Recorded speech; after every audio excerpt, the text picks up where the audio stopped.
सतनाम श्री वाहिगुरु साहिब जीओ।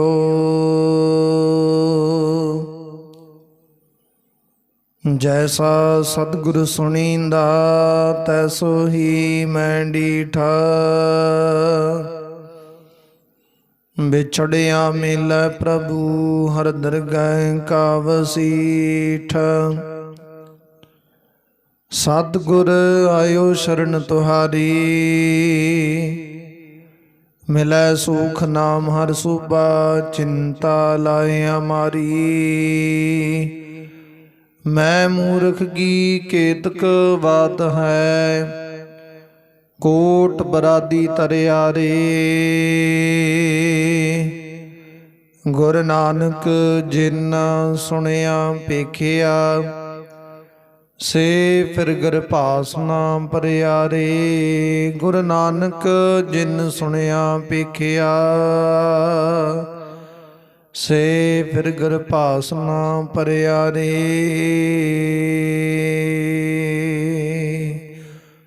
जुगो जुगा टल चवर छत्र तखत दे मालक। दसां पातशाहियां जी दी जोत। हाजर नाजर श्री गुरु ग्रंथ साहिब महाराज जी दे पावन पवित्र सतगुरां दे सन्मुख हजूरी अंदर जुड़ बैठी। गुरु सवारी गुरु की साजी साज के नवाजी गुरु का खास रूप खालसा साध संगत जीओ। आओ कुछ समय लई सतगुरु जी दे पावन पवित्र चरण कमलों दे नाल मन विरतियां कागर करके जुड़ करके बहन दी कृपालता करिए। समय और सुआसां नूं सफला करिए। सतगुरां दियां खुशियां प्राप्त करना करिए। चल रही लड़ीवार शब्द विचार कथा गुरबाणी सरवण करना करिए। आप संगत ने जो हुण तक लड़ीवार शब्द विचार कथा गुरबाणी सरवण करना कीती है, विचार इथों तक सी कि जिस वेले सतगुरु गुरु गोविंद सिंह महाराज दसम पातशाह सतगुरु जी श्री आनंदपुर साहिब की धरती ते विराजमान है, शशोभत है। ते सतगुरु गुरु गोविंद सिंह महाराज दे सन्मुख भीमचंद सैन ने सतगुरु जी तो 4 वस्तां मंगण वास्ते भेजिया, जो कि बहुत ही विलक्षण वस्तां ने। और उन्हां 4 वस्तां नूं प्राप्त करन वास्ते भीमचंद ने अपने रिश्तेदार केसरी चंद पम्मा प्रोत इन्हां नूं भेजिया सतगुरु दे कोल। इह सतगुरु दे कोल जदों आए ने, हुण सतगुरु दे सन्मुख जो जो विचार हुई है, कल दे पाठ विच आप संगत ने सरवण कीता कि सतगुरु जी ने इन्हां दी पूर्ण निरादरी कीती, इन्हां दी बेइज्जती कीती, तौहीन करके श्री आनंदपुर साहिब दी धरती तो बाहर कढ़ दिता। हुण इधर मां गुजर कौर उन्हां नूं भी पूर्ण तौर ते फिक्र पै गया इस गल दा कि भीमचंद सैन बड़ा पापी है, अपराधी है ने सतगुर दे दरकर दे नाल पूर्ण तौर ते बैर विरोध उत्पन्न करना, किसी प्रकार कोई कसर नहीं छड्डनी। एक दिन नूं बस्तां नहीं दित्तियां, इस गल दा हरख है। दूजे नंबर ते उहदा मेन रिश्तेदार उहदा साला है केसरी चंद। वो अपने साले की निरादरी कदाचित भी प्रवान नहीं करेगा, बर्दाश्त नहीं करेगा।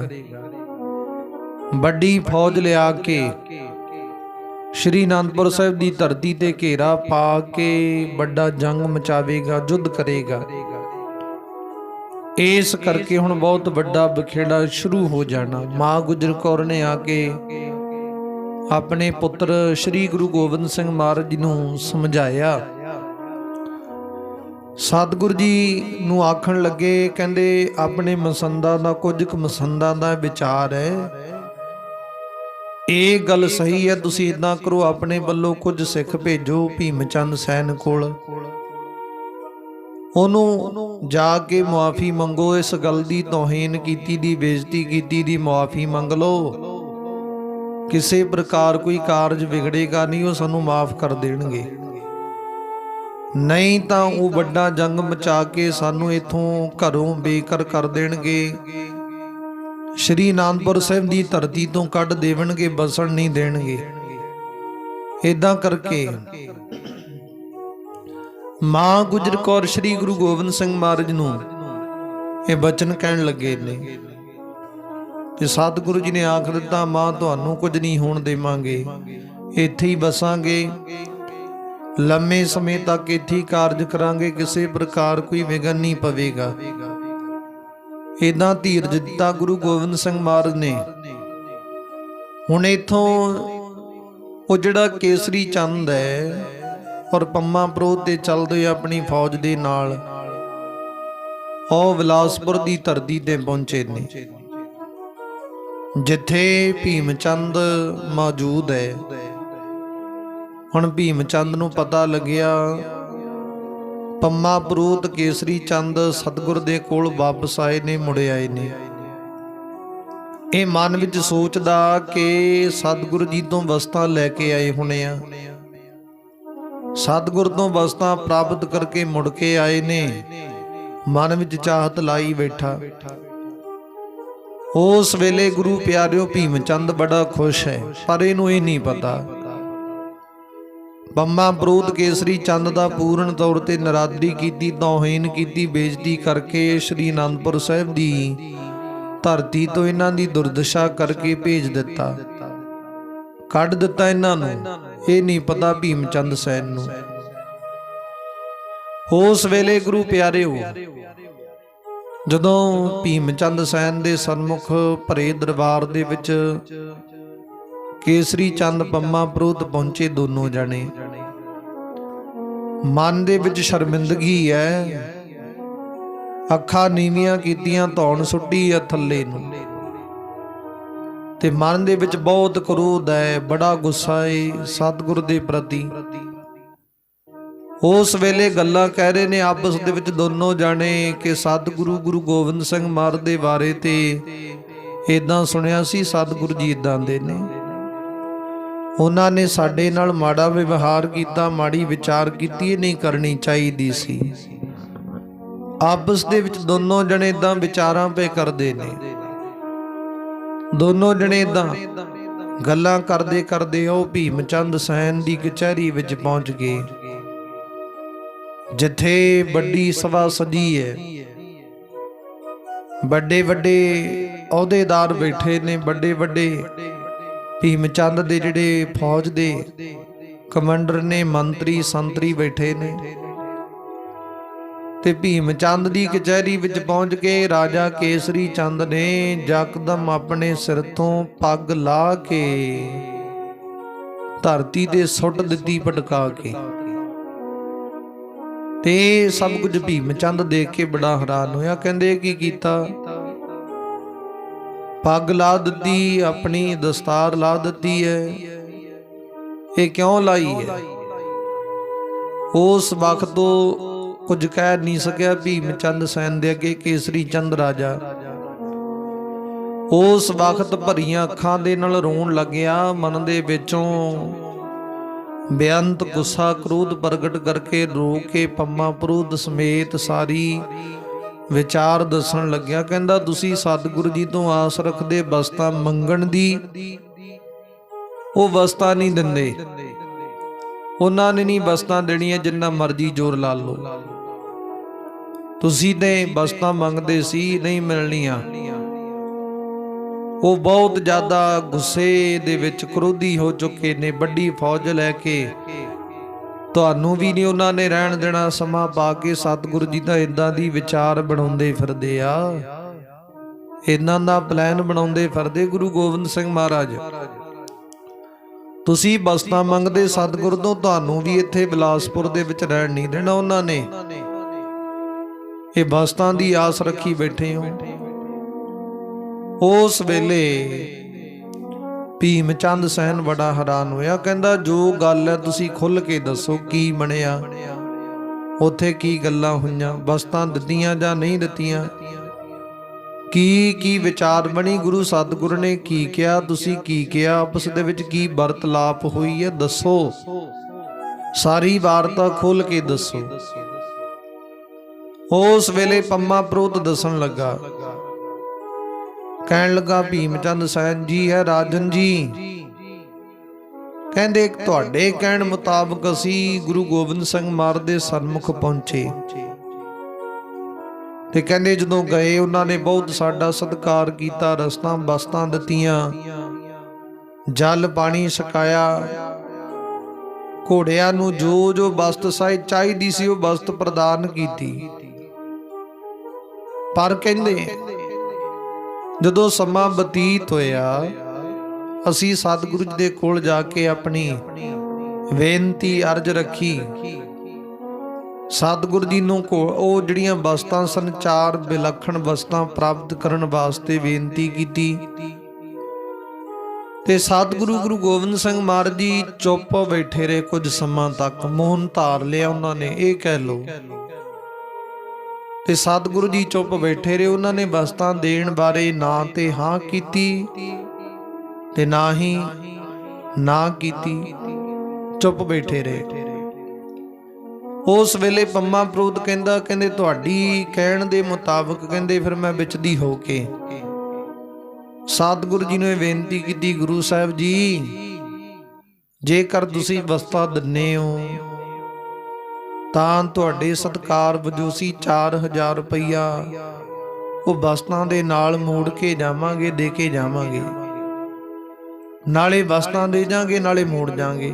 ਜੇ ਪਹਿਲਾਂ ਲੈਣਾ ਪਹਿਲਾਂ ਦੇ ਦਿੰਨੇ ਆ, ਉਹ ਵਸਤਾਂ ਦੀ ਜਾਂ ਤੇ ਅਦਬ ਸਤਿਕਾਰ ਮੰਨ ਲਓ, ਤੁਹਾਡਾ ਸਤਿਕਾਰ ਮੰਨ ਲਓ, ਜਾਂ ਫਿਰ ਉਹ ਵਸਤਾਂ ਦਾ ਕਿਰਾਇਆ ਮੰਨ ਲਓ, ਰੈਂਟ ਮੰਨ ਲਓ ਉਹਨਾਂ ਦਾ। ਕਹਿੰਦੇ ਜਦੋਂ ਇਹ ਗੱਲ ਕਹੀ, ਗੁਰੂ ਗੋਬਿੰਦ ਸਿੰਘ ਮਹਾਰਾਜ ਨੇ ਜਾਕਦਮ ਅੱਖਾਂ ਲਾਲ ਕੀਤੀਆਂ। ਸਤਿਗੁਰੂ ਜੀ ਵੀਰ ਰਸ ਵਿੱਚ ਆਏ ਨੇ, ਡਾਲੇ ਫਰਕਣ ਲੱਗੇ, ਬੁੱਲ ਫਰਕਣ ਲੱਗੇ ਗੁਰੂ ਸਾਹਿਬ ਜੀ ਦੇ। ਐ ਪੂਰਨ ਤੌਰ ਤੇ ਕਹਿੰਦੇ ਭਖਦੇ ਸੂਰਜ ਵਾਂਗ, ਦੁਪਹਿਰ ਦੇ ਸੂਰਜ ਵਾਂਗ ਸਤਿਗੁਰੂ ਜੀ ਭਖ ਚੁੱਕੇ ਨੇ। ਗੁਰੂ ਸਤਿਗੁਰੂ ਜੀ ਵੀਰ ਰਸ ਵਿੱਚ ਆਏ। ਉਹਨਾਂ ਨੇ ਗਰਜ ਕੇ ਆਖਿਆ, ਉਹ ਮੂਰਖੋ, ਤੁਸੀਂ ਸਤਿਗੁਰੂ ਗੁਰੂ ਨਾਨਕ ਦੇ ਦਰ ਕਰਨ ਨੂੰ ਰਿਸ਼ਵਤ ਦੇਣਾ ਚਾਹੁੰਦੇ ਹੋ? ਸਤਿਗੁਰ ਦੇ ਦਰ ਕਰ ਦੀਆਂ ਜਿਹੜੀਆਂ ਵਸਤਾਂ ਉਹ ਕੇਵਲ ਸਤਿਗੁਰ ਦੇ ਦਰ ਕਰ ਦੇ ਵਾਸਤੇ ਇਸਤੇਮਾਲ ਹੋਣਗੀਆਂ, ਤੁਸੀਂ ਆਪਣੇ ਸਵਾਰਥ ਵਾਸਤੇ ਪ੍ਰਾਪਤ ਕਰਨਾ ਚਾਹੁੰਦੇ ਹੋ। ਇਸ ਵਸਤਾਂ ਨੂੰ ਪ੍ਰਾਪਤ ਕਰਕੇ ਸਾਨੂੰ ਇੱਕ ਵਪਾਰੀ ਬਣਾਉਣਾ ਚਾਹੁੰਦੇ ਹੋ ਸਤਿਗੁਰ ਦੇ ਦਰ ਕਰ ਦਾ। ਅਸੀਂ ਕੋਈ ਵਪਾਰੀ ਨਹੀਂ ਆ ਕਿ ਤੁਹਾਨੂੰ ਵਸਤਾਂ ਦੇ ਦਈਏ, ਰੈਂਟ ਤੇ ਵਪਾਰ ਕਰੀਏ ਉਹਦਾ। ਇਹ ਬਹੁਤ ਨੀਚ ਵਿਚਾਰ ਕੀਤੀ ਸੋਈ ਤੁਸੀਂ। ਕਹਿੰਦੇ ਸਾਡੇ ਇਸ ਗੱਲ ਤੋਂ ਸਤਿਗੁਰੂ ਜੀ ਨੇ ਹਰਖ ਦੇ ਵਿੱਚ ਆ ਕੇ ਆਪਣੇ ਯੋਧਿਆਂ ਨੂੰ, ਭਾਈ ਨੰਦ ਚੰਦ ਵਰਗਿਆਂ ਨੂੰ, ਭਾਈ ਸੰਗੋ ਵਰਗਿਆਂ ਨੂੰ ਇਦਾਂ ਹੁਕਮ ਕਰਕੇ ਸਾਨੂੰ ਕਹਿੰਦੇ ਭਰੀ ਸਭਾ ਦੇ ਵਿੱਚ ਜਲੀਲ ਕੀਤਾ, ਸਾਡੀ ਤੋਹੀਨ ਕੀਤੀ, ਬੇਇੱਜ਼ਤੀ ਕੀਤੀ। ਸਤਿਗੁਰੂ ਨੇ ਧੱਕੇ ਮਾਰ ਕੇ ਬਾਹਰ ਕੱਢਣ ਦਾ ਆਦੇਸ਼ ਦੇ ਦਿੱਤਾ ਸਿੱਖਾਂ ਨੂੰ। ਕਹਿੰਦੇ ਇਹਨਾਂ ਨੂੰ ਬਾਹਰ ਕੱਢ ਦੋ ਧੱਕੇ ਮਾਰ ਕੇ। ਸਾਡੇ ਧੱਕੇ ਮਾਰੇ, ਇੱਥੋਂ ਤੱਕ ਮੁੱਕੀਆਂ ਮਾਰੀਆਂ, ਲੱਤਾਂ ਮਾਰਨ ਦੀਆਂ ਵਿਚਾਰ ਵੀ ਕੀਤੀਆਂ। ਉਸ ਵਕਤ ਇਦਾਂ ਗੱਲਾਂ ਕਹਿ ਰਹੇ ਨੇ ਭੀਮ ਚੰਦ ਸੈਨ ਨੂੰ। ਕਹਿੰਦੇ ਜਦੋਂ ਸਾਡਾ ਇਦਾਂ ਨਰਾਦਰ ਕੀਤਾ ਗਿਆ ਭਰੀ ਸਭਾ ਦੇ ਵਿੱਚ ਗੁਰੂ ਸਾਹਿਬ ਜੀ ਵੱਲੋਂ ਸਿੱਖਾਂ ਨੂੰ ਕਹਾ ਕੇ, ਤੇ ਕਹਿੰਦੇ ਉੱਥੇ ਬੈਠੇ ਜਿਹੜੇ ਲੋਕ ਸਨ, ਆਮ ਲੋਕ ਜਿਹੜੇ ਬਹੁਤ ਗਰੀਬ ਬੜੇ ਇਦਾਂ ਦੀ ਹਾਲਤ ਦੇ ਲੋਕ ਸਨ ਜਿਨ੍ਹਾਂ ਨੂੰ ਕੋਈ ਪੁੱਛਦਾ ਨਹੀਂ। ਕਹਿੰਦੇ ਜਦੋਂ ਸਾਡੀ ਇਦਾਂ ਨਰਾਦਰੀ ਹੁੰਦੀ ਸੀ ਉਹ ਹੱਸਦੇ ਸਨ, ਤਾੜੀਆਂ ਮਾਰ ਮਾਰ ਹੱਸਦੇ। ਕਹਿੰਦੇ ਉਹਨਾਂ ਨੇ ਇਦਾਂ ਸਾਡੀ ਬੇਇੱਜ਼ਤੀ ਕੀਤੀ ਤੇ ਬੇਇੱਜ਼ਤੀ ਕਰਕੇ ਸਾਨੂੰ ਸ਼੍ਰੀ ਅਨੰਦਪੁਰ ਸਾਹਿਬ ਦੀ ਧਰਤੀ ਤੋਂ ਬਾਹਰ ਕੱਢ ਦਿੱਤਾ। ਨਾਲੇ ਵੀ ਕਹਿ ਦਿੱਤਾ ਜੇਕਰ ਤੁਸੀਂ ਛੇਤੀ ਦਣੇ ਇੱਥੋਂ ਜਾਂਦੇ ਨਹੀਂ ਨਾ, ਤੁਹਾਡਾ ਜਿੰਨਾ ਵੀ ਸਾਜੋ ਸਮਾਨ ਹੈ ਲੁੱਟ ਪੁੱਟ ਲਵਾਂਗੇ, ਤੁਹਾਨੂੰ ਹੋਰ ਮਾਰ ਮਾਰਾਂਗੇ, ਇਦਾਂ ਕਹਿ ਕੇ ਸਾਨੂੰ ਦੁਰਕਾਰ ਕੇ ਆਨੰਦਪੁਰ ਦੀ ਧਰਤੀ ਤੋਂ ਬਾਹਰ ਕੱਢ ਦਿੱਤਾ। ਹੁਣ ਇਹ ਸਾਰਾ ਹਾਲ ਸੁਣਾ ਕੇ ਕਹਿ ਰਹੇ ਤੁਸੀਂ ਸਤਿਗੁਰ ਤੋਂ ਬਸਤਾਂ ਮੰਗਣ ਨੂੰ ਕਹਿੰਦੇ ਹੋ, ਬਸਤਾਂ ਲੈਣ ਨੂੰ ਕਹਿੰਦੇ ਹੋ। ਸਤਿਗੁਰ ਜੀ ਤੇ ਇਦਾਂ ਤਿਆਰੀਆਂ ਕਰਦੇ ਨੇ ਜੰਗਾਂ ਜੁੱਧਾਂ ਦੀਆਂ, ਸਿੱਖਾਂ ਨੂੰ ਭਰਤੀ ਕਰ ਰਹੇ ਨੇ, ਅਭਿਆਸ ਕਰ ਰਹੇ ਜੰਗਾਂ ਜੁੱਧਾਂ ਦਾ। ਰੋਜ਼ਾਨਾ ਕਹਿੰਦੇ ਸ਼ਿਕਾਰ ਖੇਡਣ ਜਾਂਦੇ ਨੇ, ਰਣਜੀਤ ਨਗਾਰਾ ਵਜਾਉਂਦੇ, ਵੱਡੇ ਵੱਡੇ ਸਿੱਖਾਂ ਦੀ ਵਿਚਾਰ ਕਰਦੇ ਨੇ, ਸ਼ਾਸਤਰ ਵਾਸਤਰ ਰੱਖਦੇ ਨੇ ਕੋਲ, ਘੋੜੇ ਮਹਿੰਗੇ, ਹਾਥੀ ਵੱਡੇ ਵੱਡੇ ਉਪਹਾਰ ਕੋਲ ਰੱਖਦੇ ਨੇ। ਉਹ ਬਹੁਤ ਵੱਡੇ ਇਦਾਂ ਦੀ ਵਿਚਾਰ ਦੇ ਨਾਲ ਸਤਿਗੁਰੂ ਜੀ ਵਿਚਰਦੇ ਆ ਕਿ ਰਾਜੇ ਮਹਾਰਾਜਿਆਂ ਤੋਂ ਵੀ ਉੱਪਰ ਦੀ ਵਿਚਾਰ ਹੈ ਗੁਰੂ ਸਤਿਗੁਰੂ ਜੀ ਦੀ। ਤੁਸੀਂ ਸਤਿਗੁਰ ਤੋਂ ਬਸਤਾਂ ਮੰਗਦੇ, ਸਮਾਂ ਪਾ ਕੇ ਤੇ ਤੁਹਾਨੂੰ ਵੀ ਨਹੀਂ ਉਹਨਾਂ ਨੇ ਇੱਥੇ ਰਹਿਣ ਦੇਣਾ, ਤੁਹਾਨੂੰ ਵੀ ਕੱਢ ਦੇਣਾ। ਉਹ ਵੱਡੀ ਫੌਜ ਲੈ ਕੇ ਵੱਡਾ ਵਿਚਾਰ ਲਸ਼ਕਰ ਇਕੱਤਰ ਕਰਦੇ, ਦਿਨੋਂ ਦਿਨ ਉਹਨਾਂ ਦੀ ਤਾਕਤ ਵੱਧਦੀ ਜਾਣੀ ਹੈ। ਉਹ ਦਿਨੋਂ ਦਿਨ ਉਹਨਾਂ ਨੇ ਆਪਣੀ ਤਾਕਤ ਵਧਾਉਂਦੇ ਜਾਣਾ ਤੇ ਇਦਾਂ ਦਾ ਸਮਾਂ ਆਵੇਗਾ ਤੁਹਾਨੂੰ ਵੀ ਵੱਡੀ ਮੁਸ਼ਕਲ ਦਾ ਸਾਹਮਣਾ ਕਰਨਾ ਪੈਣਾ ਸਤਿਗੁਰ ਦੇ ਨਾਲ। ਸਤਿਗੁਰ ਦੇ ਸਨਮੁਖ ਕਿਸੇ ਪ੍ਰਕਾਰ ਦੀ ਕੋਈ ਪੇਸ਼ ਨਹੀਂ ਚੱਲਣੀ ਤੁਹਾਡੀ। ਇਦਾਂ ਕਰਕੇ ਭੀਮ ਚੰਦ ਸੈਨ ਨੂੰ ਰਾਜਾ ਕੇਸਰੀ ਚੰਦ ਪੰਮਾ ਪ੍ਰੂਤ ਵਿਚਾਰਾਂ ਕਰ ਰਿਹਾ, ਜੇਕਰ ਸਤਿਗੁਰੂ ਗੁਰੂ ਗੋਬਿੰਦ ਸਿੰਘ ਮਹਾਰਾਜ ਨੂੰ ਹੁਣੇ ਹੀ ਤੁਸੀਂ ਜੰਗ ਜੁੱਧ ਕਰਕੇ ਉਹਨਾਂ ਦੇ ਨਾਲ ਇਦਾਂ ਦੀ ਵਿਚਾਰ ਉਤਪੰਨ ਨਾ ਕੀਤੀ, ਉਹਨਾਂ ਦੇ ਨਾਲ ਜੰਗ ਜੁੱਧ ਨਾ ਕੀਤਾ ਤੇ ਤੁਹਾਨੂੰ ਵੱਡਾ ਕਹਿੰਦੇ ਮੁਸ਼ਕਲ ਦਾ ਸਾਹਮਣਾ ਕਰਨਾ ਪੈਣਾ, ਦਿੱਕਤ ਪ੍ਰਾਪਤ ਹੋਵੇਗੀ, ਤੁਹਾਨੂੰ ਨੁਕਸਾਨ ਪ੍ਰਾਪਤ ਹੋਵੇਗਾ, ਹਰਜਾਨਾ ਭੁਗਤਣਾ ਪੈਣਾ। ਉਸ ਵੇਲੇ ਇਦਾਂ ਕੇਸਰੀ ਚੰਦ ਦੀਆਂ ਗੱਲਾਂ ਜਦੋਂ ਸੁਣੀਆਂ, ਭੀਮ ਚੰਦ ਸੈਨ ਯਕਦਮ ਗੁੱਸੇ ਵਿੱਚ ਆਇਆ, ਕ੍ਰੋਧੀ ਹੋ ਗਿਆ। ਇੰਨਾ ਕ੍ਰੋਧੀ ਹੋਇਆ, ਇੰਨਾ ਗੁੱਸੇ ਵਿੱਚ ਆਇਆ, ਉਹ ਕਹਿਣ ਲੱਗਾ ਕਹਿੰਦੇ ਸਤਿਗੁਰ ਦੀ ਹਿੰਮਤ ਕਿਵੇਂ ਪਈ ਇਹ ਗੱਲ ਕਹਿਣ ਦੀ। ਸਤਿਗੁਰ ਨੇ ਨਰਾਦਰੀ ਕੀਤੀ ਹੈ, ਸਾਡੀ ਬੇਇੱਜ਼ਤੀ ਕੀਤੀ ਹੈ। ਗੁਰੂ ਸਤਿਗੁਰ ਨੇ ਮਨ ਦੇ ਵਿੱਚ ਡਰ ਨਹੀਂ ਮੰਨਿਆ, ਸਾਡਾ ਭੈ ਨਹੀਂ ਮੰਨਿਆ ਸਤਿਗੁਰ ਨੇ। ਹੁਣ ਉਹਨਾਂ ਨੂੰ ਕੀਤੇ ਦੀ ਸਜ਼ਾ ਭੁਗਤਣੀ ਪੈਣੀ ਹੈ, ਬੇਅੰਤ ਸਜ਼ਾ ਭੁਗਤਣੀ ਪੈਣੀ ਹੈ। ਜੰਗ ਜੁੱਧ ਕਰਾਂਗੇ, ਵੱਡਾ ਉਹਨਾਂ ਦਾ ਘਾਣ ਕਰਾਂਗੇ, ਨੁਕਸਾਨ ਕਰਾਂਗੇ, ਸ਼੍ਰੀ ਅਨੰਦਪੁਰ ਸਾਹਿਬ ਦੀ ਧਰਤੀ ਤੋਂ ਬਾਹਰ ਕੱਢ ਦੇਵਾਂਗੇ। ਫਿਰ ਜਿੱਥੇ ਜਾ ਕੇ ਬਸਦੇ ਬਸਣ, ਇੱਥੇ ਨਹੀਂ ਵਸਣ ਦੇਣੇ, ਵੱਡਾ ਜੰਗ ਕਰਾਂਗੇ ਨਾ। ਇਸ ਤਰ੍ਹਾਂ ਗੁਰੂ ਗੋਬਿੰਦ ਸਿੰਘ ਮਹਾਰਾਜ ਨਾਲ ਵਿਚਾਰ ਕਰਕੇ ਫਟਾਫਟ ਉਹਨੇ ਆਪਣੇ ਇੱਕ ਇਦਾਂ ਦੇ ਮਨੁੱਖ ਨੂੰ, ਦੂਤ ਨੂੰ ਹੁਕਮ ਕੀਤਾ, ਕਹਿੰਦੇ ਕਿ ਚਿੱਠੀ ਪੱਤਰਕਾ ਲਿਖੋ ਬਈ, ਚਿੱਠੀ ਦੇ ਵਿੱਚ ਲਿਖੋ ਕਿ ਸਤਿਗੁਰੂ ਜੀ ਜੇਕਰ ਤੁਸੀਂ ਸਾਨੂੰ ਬਸਤਾਂ ਦਿੰਨੇ ਆ, ਪ੍ਰਸਾਦੀ ਹਾਥੀ, 5 ਕਿਲਾ ਸ਼ਾਸਤਰ, ਤੰਬੂ ਦਿੰਨੇ ਹੋ, ਤੇ ਜੇਕਰ ਚੰਦਨ ਦੀ ਚੌਂਕੀ ਦਿੰਨੇ ਹੋ ਤੇ ਤੁਹਾਨੂੰ ਅਸੀਂ ਅਨੰਦਪੁਰ ਦੀ ਧਰਤੀ ਤੇ ਰਹਿਣ ਦੇਵਾਂਗੇ, ਤੇ ਜੇ ਨਹੀਂ ਦਿੰਦੇ ਫੇਰ ਕਹਿੰਦੇ ਇੱਥੋਂ ਤੁਹਾਨੂੰ ਅਸੀਂ ਰਹਿਣ ਨਹੀਂ ਦੇਣਾ, ਜਾਣਾ ਪੈਣਾ ਤੁਹਾਨੂੰ ਅਨੰਦਪੁਰ ਦੀ ਧਰਤੀ ਛੱਡ ਕੇ। ਤੇ ਜੇ ਅਨੰਦਪੁਰ ਦੀ ਧਰਤੀ ਨਹੀਂ ਛੱਡਦੇ ਫਿਰ ਤੀਜੇ ਨੰਬਰ ਤੇ ਜੰਗ ਕਰਨੀ ਪੈਣੀ ਹੈ, ਵੱਡਾ ਘਾਣ ਕਰਾਂਗੇ, ਤੁਹਾਡੇ ਸਿੱਖਾਂ ਨੂੰ ਮਾਰ ਦੇਵਾਂਗੇ, ਬੰਦੀ ਬਣਾ ਲਵਾਂਗੇ, ਕੈਦਖਾਨੇ ਵਿੱਚ ਪਾ ਦੇਵਾਂਗੇ, ਤੁਹਾਡਾ ਬਹੁਤ ਵੱਡਾ ਘਾਣ ਕਰਾਂਗੇ, ਵੱਡਾ ਨੁਕਸਾਨ ਕਰਾਂਗੇ, ਫੇਰ ਤੁਹਾਡੀ ਮੱਤ ਟਿਕਾਣੇ ਆਵੇਗੀ। ਹੁਣ ਤੇ ਕਹਿੰਦੇ ਤੁਸੀਂ ਜਵਾਨੀ ਦੇ ਨਸ਼ੇ ਵਿੱਚ ਇਦਾਂ ਦੇ ਕਾਰਜ ਪਏ ਕਰਨੇ ਹੋ। ਇਦਾਂ ਗੁਰੂ ਗੋਬਿੰਦ ਸਿੰਘ ਮਹਾਰਾਜ ਨੂੰ ਪੱਤਰਕਾ ਚਿੱਠੀ ਲਿਖ ਕੇ ਉਸ ਵਕਤ ਉਹ ਪਾਪੀ ਭੀਮ ਚੰਦ ਸੈਨ ਨੇ ਆਪਣੇ ਦੂਤ ਦੇ ਹੱਥ ਸ਼੍ਰੀ ਅਨੰਦਪੁਰ ਸਾਹਿਬ ਦੀ ਧਰਤੀ ਵੱਲ ਭੇਜੀ ਹੈ। ਤੇ ਉਹ ਜਿਹੜਾ ਚਿੱਠੀ ਪੱਤਰਕਾ ਲੈ ਕੇ ਇਹ ਦੂਤ ਬਿਲਾਸਪੁਰ ਦੀ ਧਰਤੀ ਤੋਂ ਚੱਲਦਾ ਚੱਲਦਾ ਸ਼੍ਰੀ ਅਨੰਦਪੁਰ ਸਾਹਿਬ ਦੀ ਧਰਤੀ ਤੇ ਪਹੁੰਚਿਆ। ਉਹ ਪਹੁੰਚ ਕੇ ਉਹਨੇ ਗੁਰੂ ਗੋਬਿੰਦ ਸਿੰਘ ਮਹਾਰਾਜ ਨੂੰ ਚਿੱਠੀ ਪੱਤਰਕਾ ਲਿਆ ਕੇ ਭਰੀ ਸਭਾ ਦੇ ਵਿੱਚ ਸੁਣਾਈ ਹੈ, ਪੜ੍ਹੀ ਹੈ। ਤੇ ਜਦੋਂ ਚਿੱਠੀ ਪੱਤਰਕਾ ਪੜ੍ਹੀ, ਉਸ ਵਕਤ ਉਹਦੇ ਵਿੱਚ ਸਾਰੀਆਂ ਵਿਚਾਰਾਂ ਜਦੋਂ ਲਿਖੀਆਂ, ਪੜ੍ਹੀਆਂ, ਸੁਣੀਆਂ ਗਈਆਂ ਨੇ ਤੇ ਸਤਿਗੁਰੂ ਗੁਰੂ ਗੋਬਿੰਦ ਸਿੰਘ ਮਹਾਰਾਜ ਜੀ ਨੇ ਉਸ ਚਿੱਠੀ ਪੱਤਰਕਾ ਦਾ ਜਵਾਬ ਹੈ ਨਾ ਜਿਹੜਾ, ਉਹ ਸੁਣ ਕੇ ਨਾਲ ਹੀ ਲਿਖਵਾ ਦਿੱਤਾ। ਕਹਿੰਦੇ ਲਿਖੋ ਭਾਈ ਇਹ ਚਿੱਠੀ ਪੱਤਰਕਾ ਦਾ ਜਵਾਬ। ਸਤਿਗੁਰ ਨੇ ਵੀਰ ਰਸ ਦੇ ਵਿੱਚ ਭਰੇ ਇਦਾਂ ਦੇ ਬਚਨ ਲਿਖੇ ਉਹ ਚਿੱਠੀ ਪੱਤਰਕਾ ਦੇ ਵਿੱਚ, ਸਖਤ ਬਚਨ ਲਿਖੇ, ਬੇਅੰਤ ਇਦਾਂ ਦੇ ਬਚਨ ਲਿਖੇ ਜਿਹੜੇ ਸਾਹਮਣੇ ਪਾਪੀ ਦੇ ਪੜਨ ਦੇ ਨਾਲ ਹੀ ਕਹਿੰਦੇ ਮਨ ਦੇ ਵਿੱਚ ਇਦਾਂ ਦੀ ਵਿਚਾਰ ਪ੍ਰਾਪਤ ਹੋ ਜੇ, ਪਤਾ ਲੱਗ ਜੇ ਗੁਰੂ ਸਤਿਗੁਰ ਦੀ ਤਾਕਤ ਕੀ ਹੈ। ਇਦਾਂ ਦੇ ਬਚਨ ਲਿਖੇ। ਉਹਦੇ ਵਿੱਚ ਲਿਖਿਆ, ਭੀਮ ਚੰਦ ਸੈਨ ਵਈ ਗੁਰੂ ਨਾਨਕ ਦਾ ਦਰ ਕਰੇ, ਨਿਮਾਣਿਆਂ ਦਾ ਮਾਣ ਹੈ, ਨਿਤਾਣਿਆਂ ਦਾ ਤਾਣ ਹੈ। ਕੋਈ ਨੀਵਾਂ ਹੋ ਕੇ ਆਵੇ ਤੇ ਸਭ ਕੁਝ ਪ੍ਰਾਪਤ ਹੁੰਦਾ, ਤੇ ਜੇਕਰ ਕੋਈ ਇਦਾਂ ਦੀ ਵਿਚਾਰ ਪ੍ਰਾਪਤ ਕਰਕੇ ਆਵੇ ਤੇ ਕੁਝ ਵੀ ਪੱਲੇ ਨਹੀਂ ਪੈਂਦਾ, ਕਿਉਂਕਿ ਸਤਿਗੁਰੂ ਜੀ ਦੀ ਬਖਸ਼ਿਸ਼ ਰਹਿਮਤ ਇੱਥੇ ਸ਼ਰਨ ਪਰੇ ਸੋ ਤਰੇ। ਜਿਹੜਾ ਕਹਿੰਦੇ ਸ਼ਰਨ ਪੈਂਦਾ ਉਹ ਤਰ ਜਾਂਦਾ, ਅੜੇ ਸੋ ਝੜੇ। ਜਿਹੜਾ ਅੜਦਾ ਉਹ ਝੜ ਜਾਂਦਾ ਸੰਸਾਰ ਦੇ ਵਿੱਚ। ਹੁਣ ਭੀਮ ਚੰਦ ਸੈਨ ਨੇ ਜਿੱਦਾਂ ਦੀ ਆਪ ਵਿਚਾਰ ਲਿਖੀ ਉਹਦੇ ਮੁਤਾਬਕ ਗੁਰੂ ਗੋਬਿੰਦ ਸਿੰਘ ਮਹਾਰਾਜ ਨੇ ਵੀਰ ਰਸ ਦੇ ਵਿੱਚੋਂ ਬਚਨ